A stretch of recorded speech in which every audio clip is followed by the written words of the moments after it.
Welcome to the Life Coach Lounge. I'm Angela. I'm Lisa. I'm Emily. We're three life coaches who found connection in faith, friendship, and purpose. Get ready for real talk, relatable stories, and practical tips you can actually use. We're so happy you're here at the Life Coach Lounge. Hello, friends, and welcome back to the Life Coach Lounge. Every week, we are here talking about all things life. We talk about parenting, relationships, we share real stories, sometimes coaching tools. So today's episode is a little bit on the lighter side of topics we discuss here in the Life Coach Lounge. Today's topic is what's for dinner. So, ladies, Angela, Lisa, tell me, what did you have for dinner last night? Let's just get right into it. Angela, you go first. What was for dinner last night? We had leftovers. We love leftovers in our house, and I had made some blackened shrimp the night before, and there was enough leftover that we made shrimp tacos last night, and it was super good. So that's what we had. Shrimp Delicious. tacos sounds amazing. So good. And I shared the recipe for my secret sauce with you girls. The secret taco sauce, fish sauce, crab cake sauce. Yes, I I can put go on all those anything. ingredients on my shopping list. I can't. Yay. Same. I We should probably have had warn the listeners that you're going to be hungry today, maybe after hearing. Just as Angela was talking about shrimp tacos, I'm like, we just got started and I'm hungry. So Lisa, go ahead. Tell us, what did you have for dinner last night? Hey, yeah, you're so right on that, Emily. I'm like, did I have lunch? I'm going to wish I had. If I didn't, it's going to be like going to the grocery store and have not had anything to eat, and you're going to leave, and I'm going to be like, I'm going to go make a huge meal. Last night, however, I did not have a huge meal. I was flying solo last night. My husband was out at a business dinner. Have you tried the Amy Lou teriyaki pineapple chicken meatballs? Oh, they're so good. No. So you can grab, I think it comes in a 2-pack at Costco, and they're all the things, antibiotic free, so I took them out of the freezer. I didn't even defrost them. I just popped them in the air fryer. And then I didn't really feel like doing a lot of dishes. So I have this little microwavable way to make eggs. You just crack an egg, stick it in the microwave for a little bit, and it makes like sunny side up eggs. So I did that, and then the meatballs, and then I put the eggs over the meatballs. I'm trying really to be more diligent over the last month. Part of my second quarter 90-day goals to cut back on carbs that are not necessary. And so, that's what I had for dinner. And it sounds like breakfast, which I guess it kind of was, but it was so good. Like the eggs with the pineapple teriyaki. I mean, if I had added rice, it would have been like teriyaki chicken, like, you know what I mean? So, but it was really good. Highly recommend those. Do both of you have an air fryer? I just popped Yes, we them do. in I just put them. Mine is a dual function. Like it has it's like a toaster oven. So it bakes, it broils, it air fries, it toasts. So it's Nice. Same.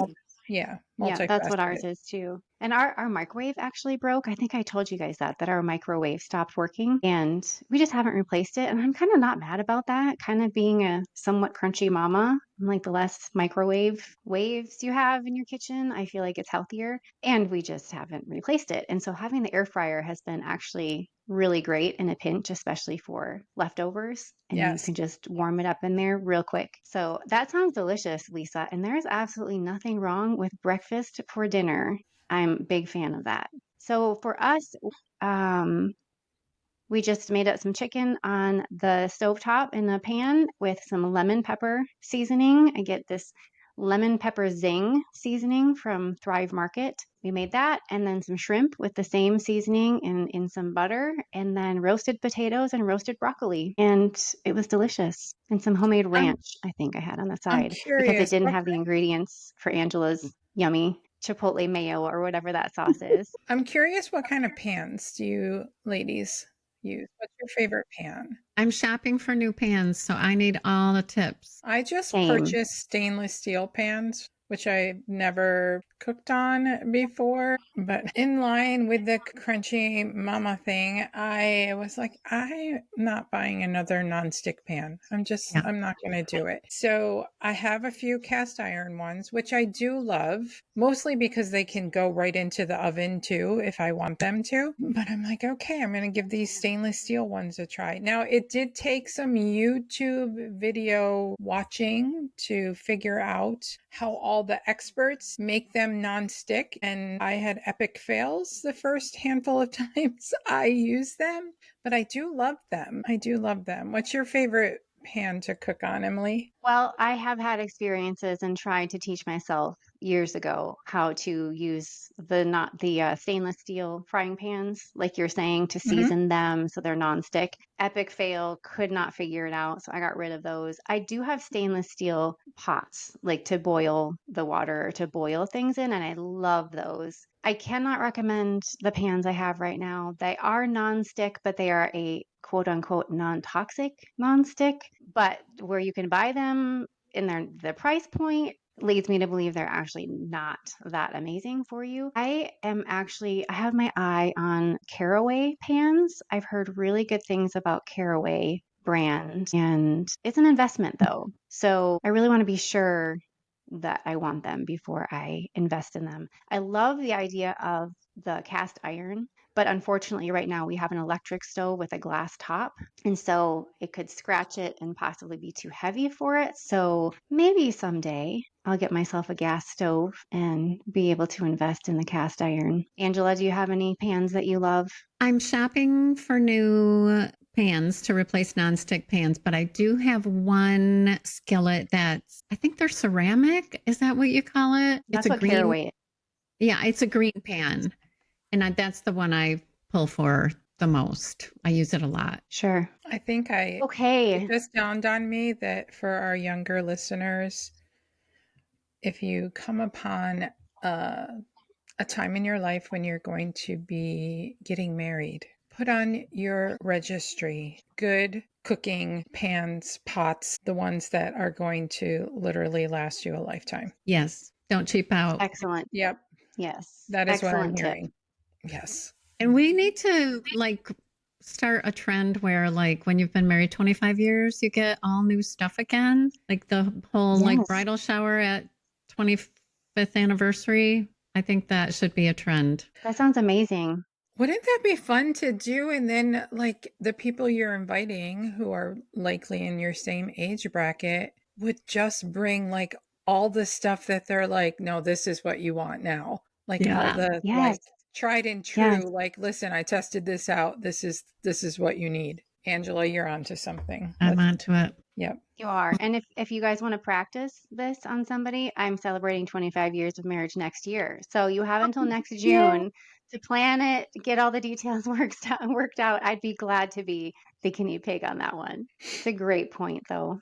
Okay, so the episode title or the topic is dinner, right? What's for dinner? And as I was thinking about this, my family says supper also for that evening meal. So, dinner or supper? Is there a difference? And what do you think? I did some research here, but tell me what your experience is. Do you use the word dinner? Do you use the word supper? Are they interchangeable? What do you ladies know before I share what I found here? We primarily say dinner in my house. On occasion, supper, but typically it's Mom, what's for dinner? I think we mostly say dinner, but the interesting thing is when I think in my mind about a Sunday dinner, I think about the noon meal on Sunday.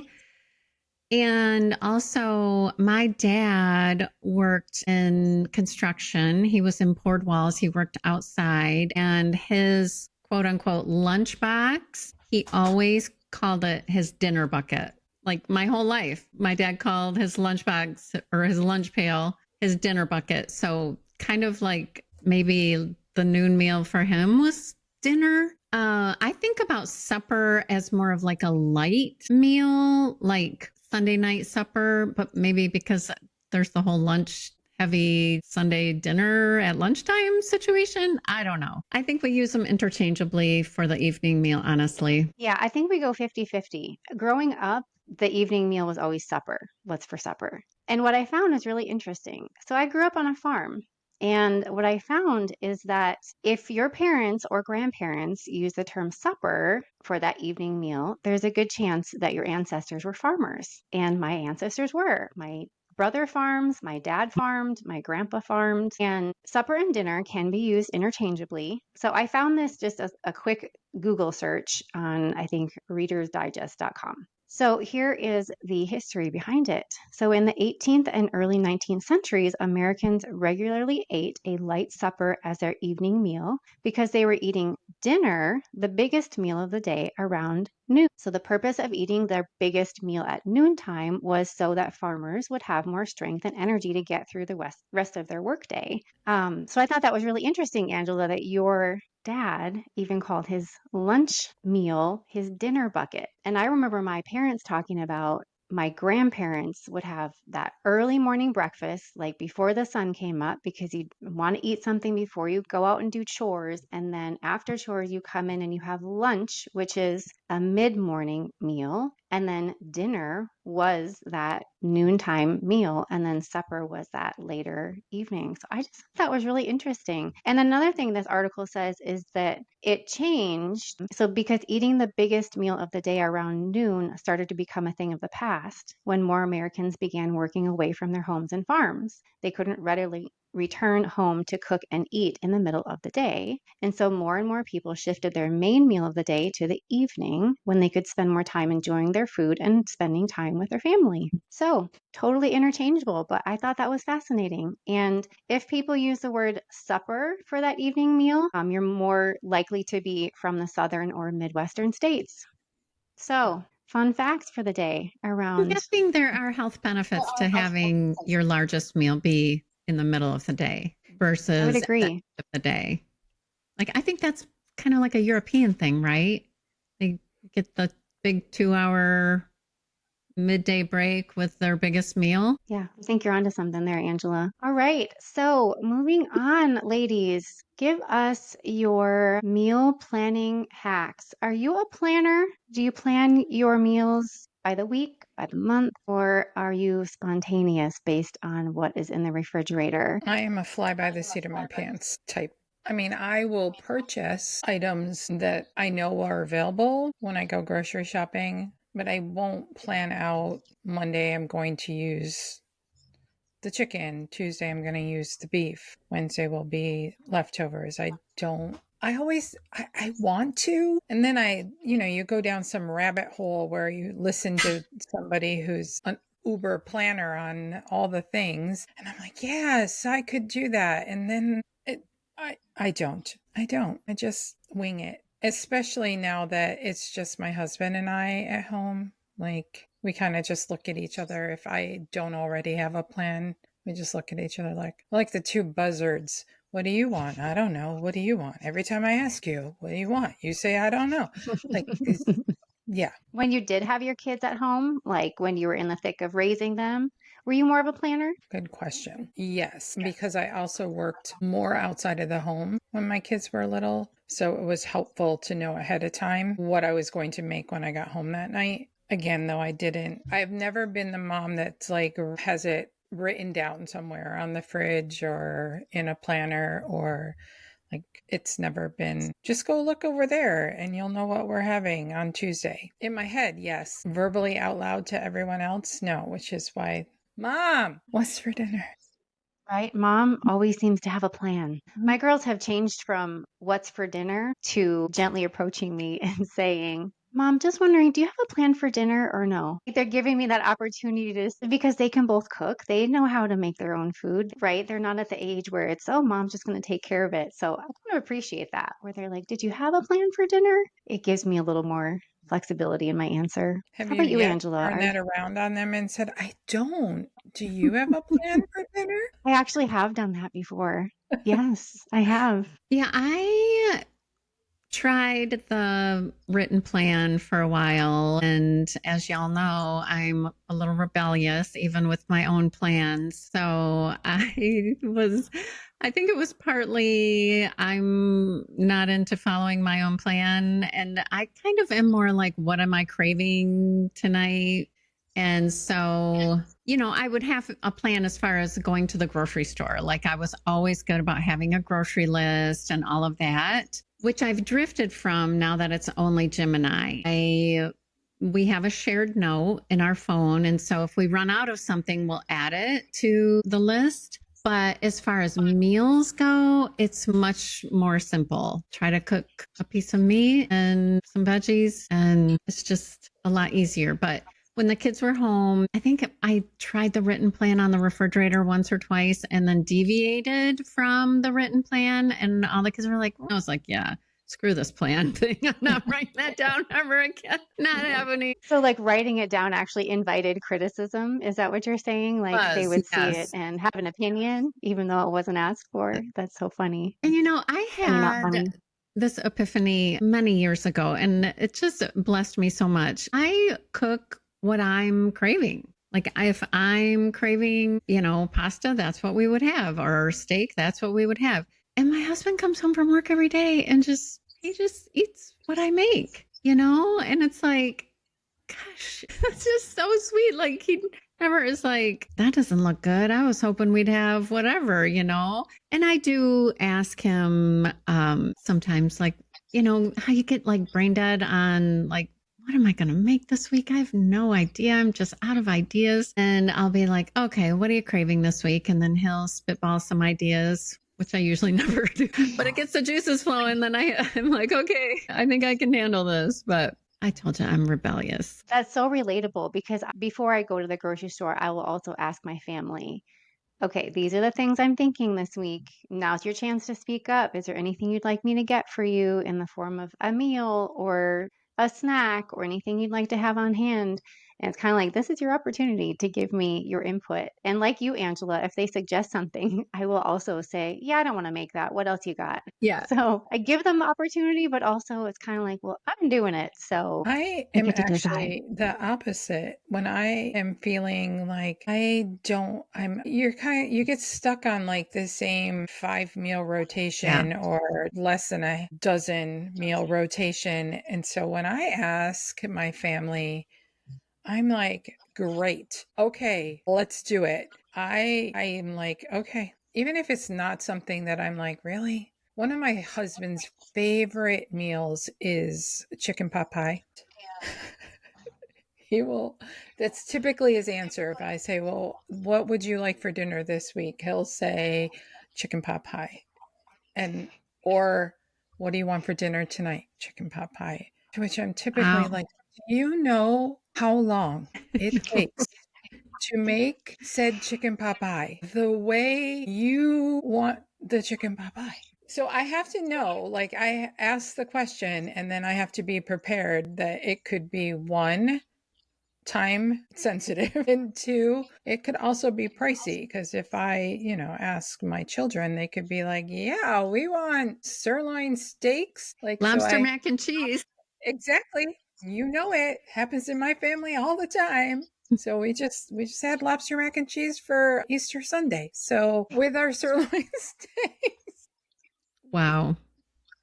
So, but I do get stuck. So I welcome when they just give me suggestions. That's awesome. Then I run with it. So I'm in the process right now of cleaning out my freezer. You guys know I'm trying to like become more minimal, and I cook from like whatever I'm craving. So if I don't have it, I just buy it and then make it that week.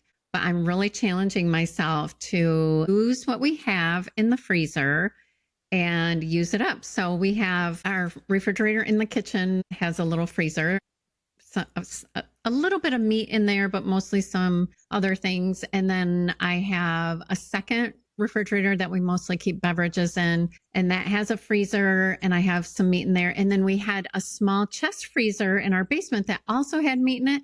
Now I've eliminated that. I unplugged it.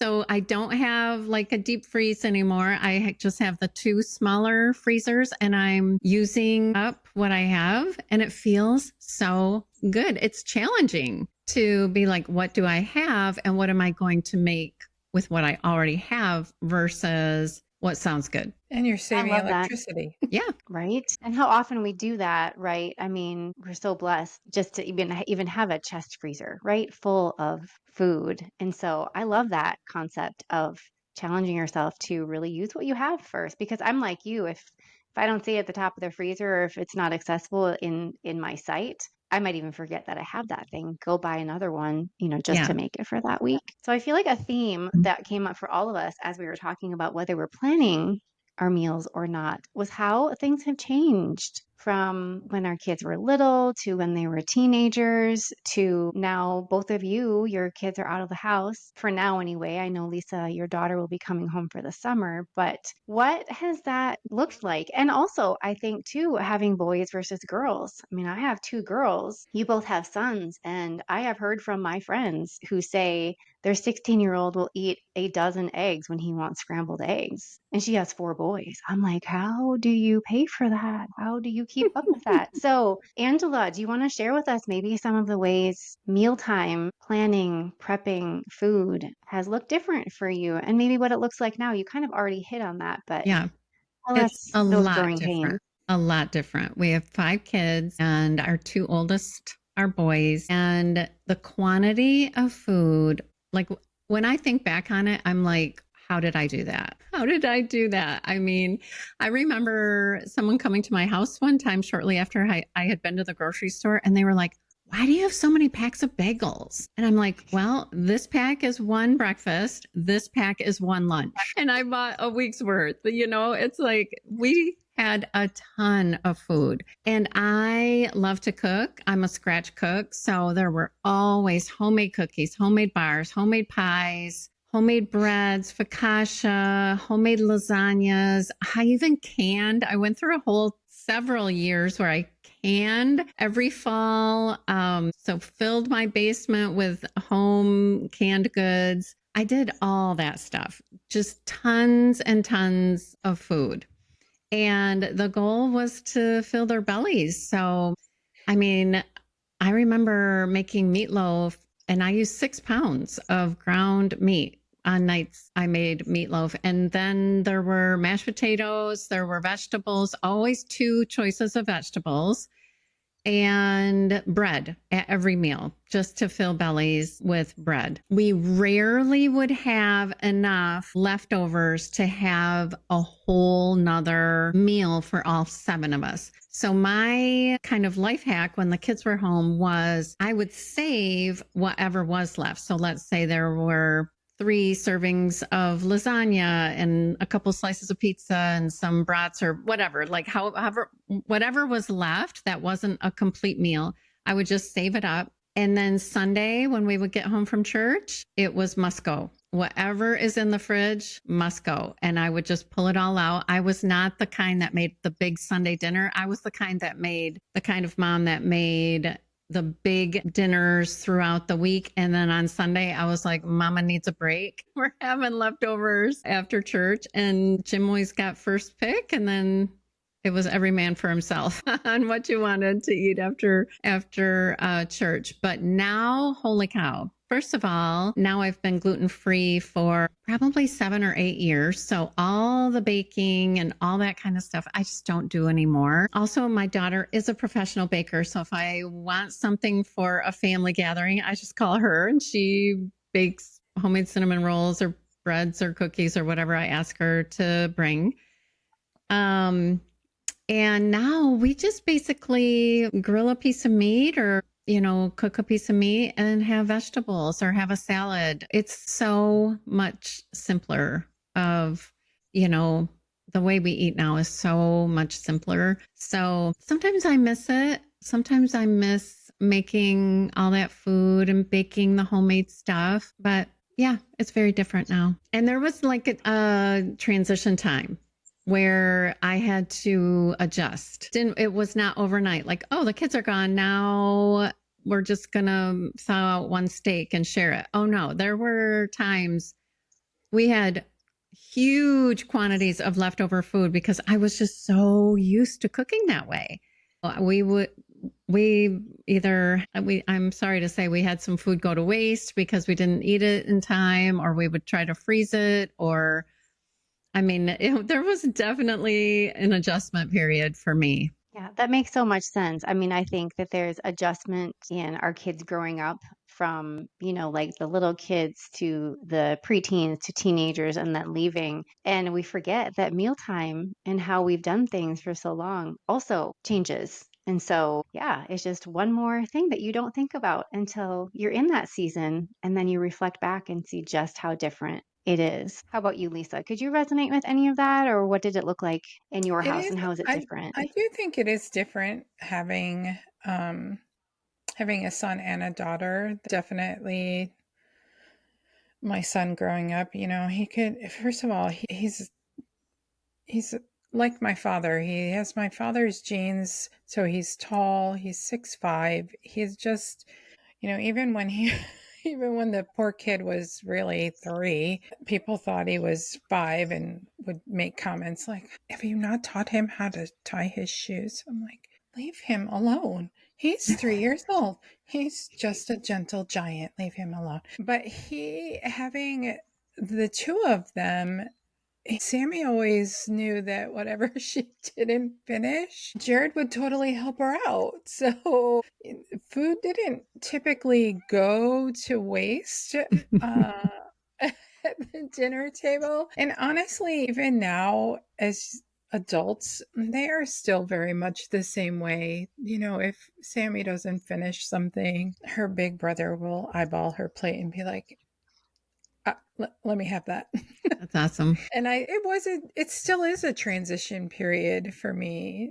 Sam is finishing up her freshman year. And so I still sometimes overcook. And I've actually had to Google a few things because I'm like, can I freeze this? Does this freeze well? Because we don't want to eat it for the next 3 or 4 days. And so I've had to look up whether something is freezable or not, or when you defrost it, it's just going to turn disgusting. Fortunately, my husband and I both are leftover eaters, so that's a plus. And when my kids were little, and even now, I would make one part of the meal extra, so usually the protein, whatever the base was. So I might cook a lot of chicken in a crock pot, but then I would break that chicken down and make it into, whether it was chicken and rice, or maybe it was chicken nachos or something like that.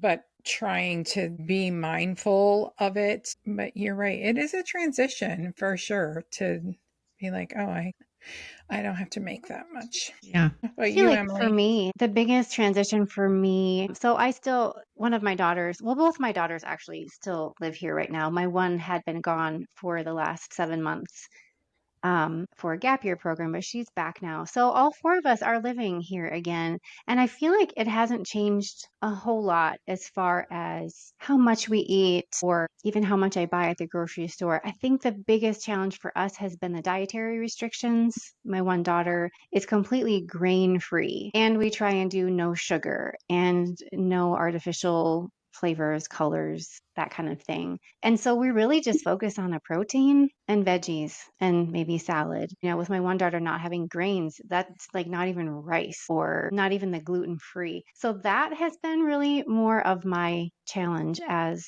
we've dealt with some different health issues with her, learning how to cook for the whole family so that we all want to eat it, so that I don't have to cook a separate meal for her. And we're still trying to figure it out, but it's actually not as difficult as I thought it was going to be, or as intimidating as I thought it was going to be. I think a challenge that does come up a lot is we eat a lot of chicken and a lot of beef, sometimes pork. So that's when I'm usually asking my family, okay, besides chicken or beef, what else can you guys think of that we can put into the rotation? But it's all good. And I think we're eating healthier now, which is great. You mentioned leftovers, Lisa. I am not a big leftovers person. I like to bulk cook, like you said, chicken. Like I'll put a bunch of chicken in the Instant Pot and then shred it or cut it up and freeze portions of it for future use, or like a big roast in the Instant Pot and have that shredded beef in the freezer, or even soup. I like to double the batch of soup so that you can freeze individual portions for lunches and things like that. But as far as eating leftovers the next day, I am not a huge fan. Thankfully, my husband loves leftovers. So if I'm looking at something 2 days later and I open it up, I'm like, I don't know. I'm not going to eat this. This doesn't look very good. Andrew's like, what are you kidding me? That looks great. Don't throw that out. Here, I'll go heat it up now. So he's my leftover guy. And we didn't have sons. So to hear you both talk about the quantity of food, I'm like, Angela, you were probably at Costco like twice a week Yeah. with all of the carbs and all of the meat and all of everything. So The I gallons of admire. milk. Yes. Yeah. Gallons of Yeah. milk. Do your girls ever bring their own food into the house, Emily? I know when my girls were adults and they were still living at home, they would stop at the store, buy their own snacks, make their own meals sometimes. Do your girls do that? Kylie will occasionally do that, especially when her boyfriend's over. They'll bring in all of the food I don't buy, like the really Yep. yummy, decadent ice cream. You know, he's not gluten free, even though Kylie tries to be. So they'll indulge in those kinds of fun snacks. Lately, Kylie's been big into kombucha. So if I don't buy it, she'll bring a bunch of bottles home. She's always excited when the mini fridge is stocked with different flavors of kombucha. So, and she actually just got back like 3 weeks ago. And so we'll have to see. We'll have to see how that works out. But she would be the one to bring in the extra food. And normally it's junk food that mom doesn't buy. Yeah. Yeah. Were your kids picky eaters growing up? Or like my daughter had it was more of a texture thing than pickiness per se. It was easier to tell people what carbs she would eat versus what carbs she didn't eat. Just like she was not like bread, no, pasta, no. So like if you think about like going out to a restaurant and ordering off the kids menu, like even like she would pull the breading off of a chicken tender or just eat the burger out of the bun. If you stopped along the way when we were traveling and you'd like run in and get a cup of coffee from Dunkin' Donuts or something like that, typically kids would be like, sure, don't ask me twice. I'll take something off the display. No, like even like it just the texture to most breaded things and pasta were not something it took. She just told me in the last month or so, she's like, Mom, a friend of mine showed me this cool thing to eat with a bagel, and then she's like explaining it to me, and I like stopped her. I'm like, a bagel? You're eating a bagel? She's like, I know. Who am I right now? I'm like, I know. That's why I'm asking you. So like it was interesting when you were talking about like cooking for your daughters who you're trying to like be mindful of having it be grain free and having it not have certain ingredients in it. When Sam was little, that is how I presented the meal because, of course, the rest of us at the table didn't mind having rice on the side or pasta or something like that. So I would just make hers separate. Do you know what I mean? Like whatever went into the pasta, if it was spaghetti and meatballs, then she just had meatballs Wow. without the spaghetti. But so I was just curious if either one of your kids either had something growing up where you felt like, I'm not saying like, so just curious, like, were they picky or you're like, listen, this is not a short order kitchen. This is what we're having for dinner, or more like Sam and like, okay, like I'm not going to watch her gagging and be like, no, you have to eat this bread. Like there are worse things when your kid is little to be like, oh, okay, so let me get this straight. You're only going to eat protein and fruits and vegetables. Okay. That's awesome. That was not the norm for any of her friends. So how about your children growing up? My That's pickiest amazing, Lisa. Like I'm like, what kid doesn't like carbs and donuts and the breading? Like most kids pick the breading off and just eat the breading and not the chicken underneath. So she had a really healthy childhood if that's how she ate. That's amazing. 100%. Like I said, it was easier to tell people, okay, she's going to eat tortilla chips at your house, maybe some rice. It was easier to just tell you the few things she might eat other than like all the. Until this day, like bring on any meat, any kind of carnivore, like she is all about it. She loves Wow. her meat and her fruits and her vegetables. And like I said, apparently she eats a bagel now. So who knew? Yeah, that's so healthy. I love that. Yeah, we did have some food aversion issues with one of my daughters, and we're still working through some health challenges with her. But the more she comes to healing, the more her appetite has opened up in quantity and in what she will try and what she likes. I made salmon bites in the air fryer a while ago, and I offered it. She doesn't like fish. She never has. It's just one of those things. And she tried it and she loved them. And now it's like one of her favorite things. So years ago, if you would have said that she was going to be eating salmon, I'll be like, yeah, right. Absolutely not. So hers is more just that puzzling underlying mental health journey that we've been on with her. Again, now that she's getting to healing, I'm seeing that she has less food aversions, less picky opinions about what she will or won't try and what she will or won't eat. So that's been amazing. My other daughter is a foodie. She loves pretty much anything and everything. So yeah, thankfully we're figuring it out. How about you, Angela? I was going to say, wait till she has the salmon bites with the chipotle mayo. There's no going back. We are totally That's adding going that to with the be so salmon good. bites.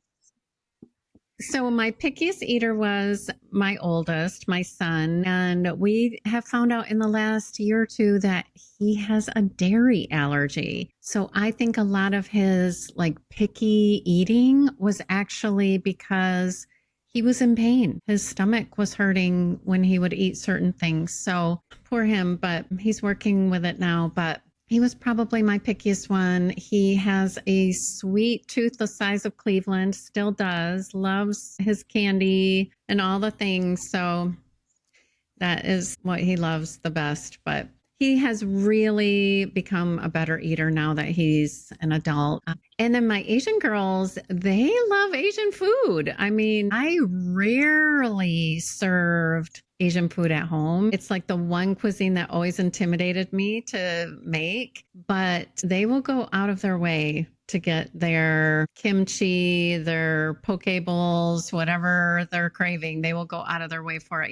They even go to the Korean market in town and buy groceries there. So it's pretty cool. They are not picky eaters. I think my one daughter, she's funny about how she likes her eggs cooked. That's about as picky as she gets. And maybe like raisins or something that, she doesn't like. But all my kids were always good eaters. So I'm blessed with that. Jim's only picky thing, he will not eat eggplant. Like actually will not. So I don't make eggplant. That's not the worst thing in the world to have to avoid, right? I don't know that I've ever made eggplant at all, ever. But again, I was raised on a farm, so it was meat and potatoes, like all the time. I don't even know if I knew what an eggplant was back in the I day. know, right?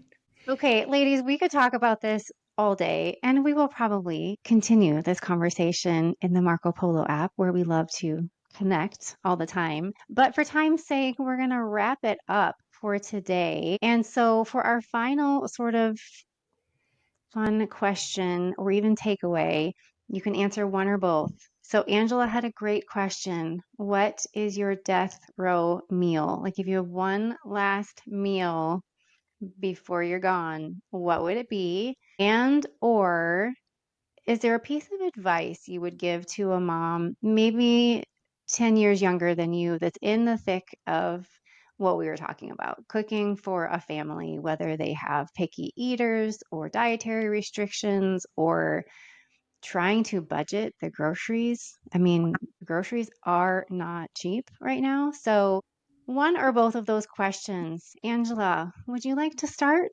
So my death row dinner is all you can eat spaghetti and meatballs. All you can eat because then I can like eat it as long as I want. and keep asking for refills. But also once the gluten kicks in, I'm going to be like, kill me now. Good bottle of bourbon and spaghetti and meatballs, and I die happy. So that's my dinner. What advice would I give to a new mom? I would say, well, this is kind of funny, but I learned from an older mentor to learn how to make gravy. She said, learn how to make gravy. One of the first things you need to learn because it covers a multitude of sins. If you overcook the meat, you got gravy, and all men love their gravy. So learn how to make gravy. I'm going to teach my girls when they get married. Well, my daughter went to culinary school, so she could probably make way better gravy than me. But yeah, it's kind of humorous, but it's true too. Just like Chipotle mayo. It's like you can slap it on anything. Yeah, if you Great know tip. I love the it. base of a good roux, yeah, like Yeah. you can Make a slather cheesy and sauce cover. with it. Yes. Yep. My advice to younger moms would be to, as early as possible, bring them into the kitchen. Just invite them in. Don't fret. Don't get, speaking from type A personality here, let the mess go. Like, it's going to be messy. They're going to drop things, and it's going to seem like more work to invite them in to help you prepare the meals, when in actuality, those moments are priceless. Yeah. And not to mention, they'll come out knowing how to perhaps make that gravy, how to put together that chicken pot pie, how to do those things. That's one thing both my kids can basic cook. Do you know what I mean? Like it's not like they don't know how to make rice or scrambled eggs or something simple. They they do a pretty good job if they need to work their way around a kitchen. Yet if I could go back in time, I would invite them in a lot more, just to Same. have them help out. I mean, I think it's good for kids to do that anyway, but I think that time spent together, especially in this day and age when everything is on a screen, if you can just spend time together making a meal. I don't care if the meal is a deli sandwich, like just spend time together putting it together. Well, That would and be what comes up for me when you say that is we were vigilant about eating dinner together at the table, no phones. I mean, phones kind of became a thing when our kids were a little older, but we always ate dinner at the table. There's so many people now that eat in front of the TV or on the sofa. So that's great advice. Bring them in the kitchen, but bring them to the table too. Yes, absolutely. And that's a time to reconnect. That's what Yeah. mealtime is about, is sharing a meal with your loved ones, sharing the preparation time with your loved ones, like a purposeful time to connect. You have to eat anyway. You might as well take that opportunity to make it a purposeful time to connect. I love that. I can't top that. My piece of advice I was thinking was not as deep and profound as that. I love that. My piece of advice would be to if at all possible, cook once so you can eat twice. So, like I was saying earlier, cook a bunch of chicken, like twice as much as what you think you need to, so that you can put it in portions in the freezer for another time. Or, like I said, the soup, or just thinking ahead to how can I use this again this week? How can I use this again in the future? And your freezer is your friend. So, I love, Lisa, how you were looking up, can this freeze? I'm either looking up that or how many days is this good in the refrigerator? Because I'll find something in the refrigerator and wonder, is this safe to eat? I'm not sure. So, this was an awesome discussion today, ladies. Thank you for all of your tips and sharing about your experiences with meals and dinner time. And thank you to all of our listeners for joining us in the Life Coach Lounge today. If something resonated with you, we would be honored if you'd hit the subscribe button and share this episode with someone you think might want to hear it too. And you can connect with us on Instagram and Facebook at the Life Coach Lounge, where we continue to support each other between episodes. Until next time, we are grateful to walk alongside you on this journey, and we will see you in the lounge. And Lisa and Angela, ladies, I will see you two in the Marcos. In the Marcos. see ya in the Marcos.